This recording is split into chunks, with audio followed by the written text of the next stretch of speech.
So it's been a month now, and I think it's safe to say that Pokémon Legends Arceus has pleased a lot of fans, old and new. A focus on catching, action elements, and a satisfying gameplay loop have definitely been the standouts in this fresh take on Pokémon. But something I'd like to talk about here today are the missions and requests. One of the things I've always felt Pokémon was lacking were a large amount of side quests, where you can just mess around in the world, doing fun little tasks, and getting a decent reward for completing them. And Legends Arceus is certainly not lacking in that department. With 27 missions across the main story and post-game, and 94 requests, there are tons of things to do in the Hisui region. Now, with all that said, if you didn't read the title already, you'd probably assume I was going to be going over what I felt were the best missions and requests in the game. But that's not the case. No, I wanted to go over what I felt were the hardest ones to complete. A handful of these actually were decently difficult, whether they were long-running fetch quests or ones that required you to think outside of the box. So I'm not going to waste any more time and just get into this.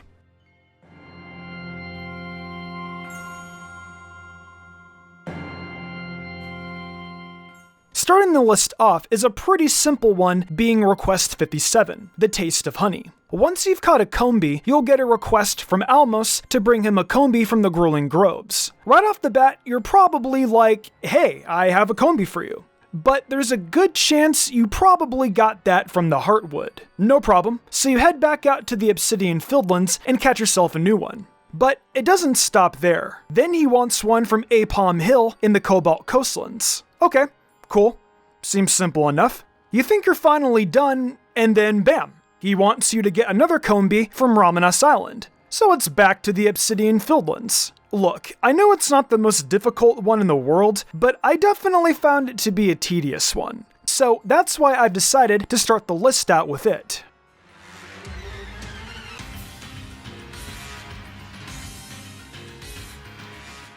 Next up, we'll be talking about one of the few ties I have for this video. This spot goes to both Big Buizel, Little Buizel, and Wurmple's Evolved. Both of these are early numbered quests, so some of you might be asking, how on earth could these be difficult? Well, my only response to that is, if you know, you know. Starting with Big Buizel, Little Buizel, I'm sure many of you have felt this pain. It's one of the first requests you get that has a little bit more to it than just catching a Pokemon. No, you have to find a size variation of Pokemon, meaning you have to actually make comparisons of the Buizel you encounter in the wild. Try to figure out which one is the biggest, and then catch it. Or you could just catch them all, whatever you prefer. But here lies the issue. It seems like it's really hard to get that 2-foot 8-inch Buizel. I know I'm not the only person who's experienced this. I'm sure you'd find a bunch of videos on the matter if you decided to look it up right now. Of course, you can try your luck with getting an Alpha Buizel, but their spawn rate is so low that you'd probably end up catching the right-sized one before that happened anyways.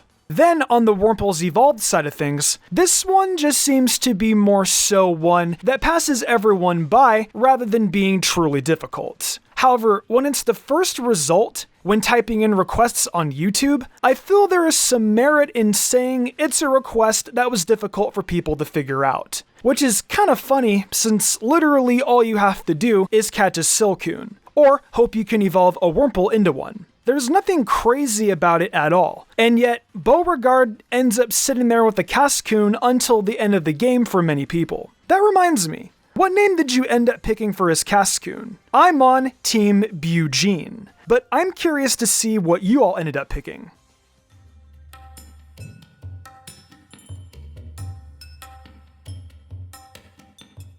Next up, our number 8 is technically another tie, but not really. This one goes to every request that requires you to complete a Pokédex page for a certain Pokemon. With a special shout out to Churim! These are straightforward. There are 9 of these standalone complete dex entry quests, and they're probably all equally difficult. Except that Churim though. Just catching one Pokemon and boxing it just doesn't do the trick in Hisui. Since this is one of the first Pokédexes, you've actually got to do the research. So So whether you're catching them without being seen, watching them use certain attacks, and so on, you have to put in a bit more work than usual. That said, you don't need to completely fill out every task to achieve level 10, so that's a huge relief to those wanting to complete all the side quests. But more is required of you than just simply catching the Pokemon. It's good fun for sure, and definitely can have its own level of difficulty depending on how you play and what species of Pokemon you're trying to complete an entry for.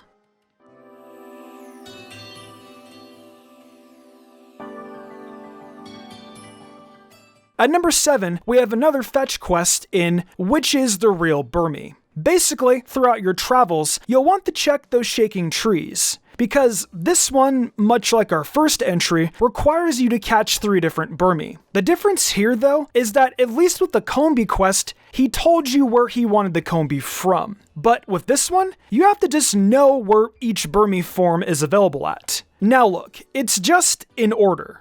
You'll get a different form from the first 3 areas, so it's not hard to find them at all. But let's be real. Most people aren't trying to catch more than one of these things, and might also not know that you can only get a particular form in each given area, so it's going to require at least a little bit of backtracking. Then, once you do get all 3 forms, one of the NPCs wants you to complete the dex entry for this thing, adding just a tad bit more annoyance to the whole experience. Another thing to add to that is that Burmy somehow feels more difficult to catch than normal. Like, I'm not saying it's hard, but early on in my journey, when I first encountered it, I only had Pokeballs, and it broke out of practically every one I threw. So I decided to just knock it out, and I came back for it later on. Again, some of these really aren't hard, but are just more tedious to deal with. But every entry from here on out actually have something difficult about them, or has some kind of prerequisite that makes them harder to complete than any other ones.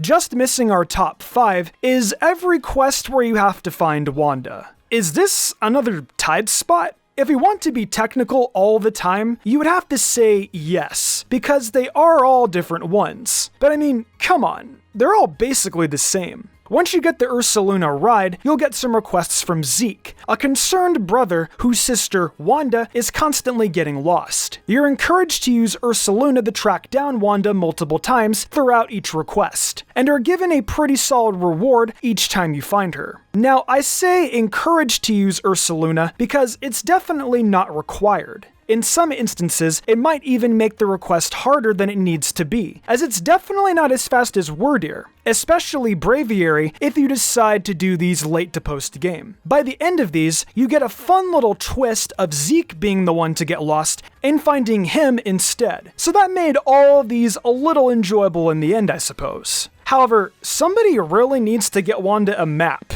because damn, she really do be getting lost out here.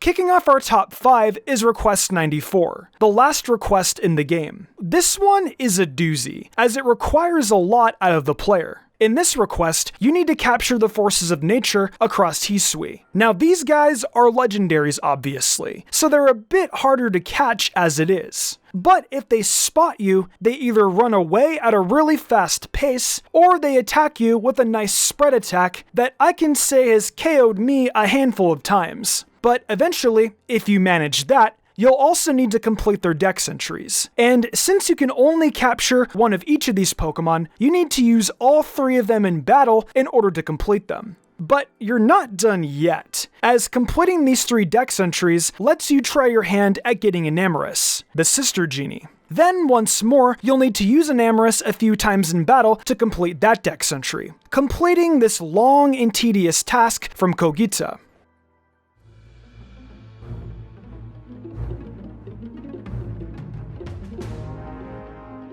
Our next spot is something that could definitely be debated on, but I hope you all understand my reasonings. I decided to tie the Darkrai and Shaman requests here. Now, these 2 aren't inherently difficult. I mean, Darkrai will need to have its pattern read so you can successfully catch it, but other than that, it's not really a big deal. The difficulty here really comes from the fact that not only are these two not available until post-game, but they're not available at all unless you have two different game save data on your Switch. For Shaman, you'll need data from Sword and Shield, and Darkrai requires Brilliant Diamond or Shining Pearl. Now, I had fun with both of those games. In fact, I'm still enjoying BDSP even now. But these are basically $120 requirements if you want both. I mean, sure, you could just ignore them, but I don't think people will be able to, considering their requests 92 and 93. The agony of having every quest completed, but always seeing it go from 91 to 94 on the page would just be unbearable. At least for me anyways. Now, I think most Pokemon fans probably already bought and played both of those games, or at the very least, probably have friends that did and could just borrow their cartridges to get the data really quick.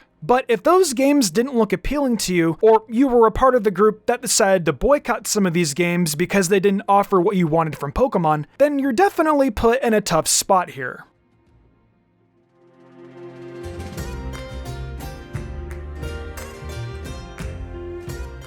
Receiving the bronze medal today actually kind of ties in with needing a previous game to assist you. Number 3 is the Seas Legend. This request comes from Professor Laventon himself, and all he can really do is offer you the general location of where to find this mysterious Pokemon. Most Pokemon fans will immediately know that this princely Pokemon is none other than Manaphy, but finding it might have you stumped, unless of course you played Brilliant Diamond and Shining Pearl. See, the name of this request matches up exactly with a brand new book that was added to the Canalave library. In this story, a human who wanted to meet Manaphy traveled through an ocean gate and across the East Sea with a Mantike, Buizel, and a Quillfish with huge spikes. Manaphy heard of this and eventually met up with the human and 3 Pokemon at the Seaside Hollow. So of course, you could just look up a tutorial online, but if you have some pride, you more than likely would like to figure that out on your own. And really the only way that's happening is if you read that book in BDSP.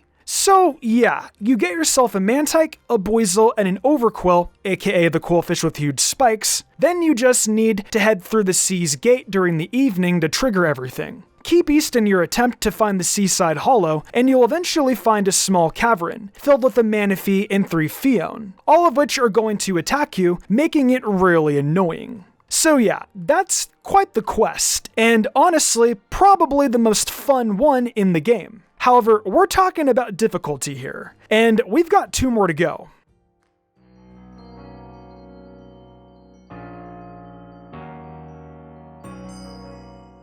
In the penultimate spot, we have a kind of side quest we've seen for 3 different sets of games now. Remember how much everyone loved getting the Zygarde cores in Alola and the Alolan Diglets in the Isle of Armor? Well, we've got that again, except this time in the form of 108 wisps that make up Spiritomb. Ah yes, these pesky things are scattered throughout Hisui, requiring the services of different noble Pokemon to reach at times, and large-scale exploration on the player's behalf. It's very time-consuming to get every single one, especially with some of them being decently well hidden. I think that's enough for it to be here at number 2 as it is, but I'll go one step further. See, Legends Arceus is really interesting when it comes to its render distance. There are often times you can see things from so far away, sometimes before you even see some trees or foliage. But then there are times where you practically need to be right on top of it for it to appear. It's pretty infuriating, as I've spent God knows how long skimming each area on my Braviary back and forth until I finally just gave in and looked up the locations for like 10 of them. When a quest can break you like that, you know it's hard. But even with that said, there's just one more that completely trumps every other quest.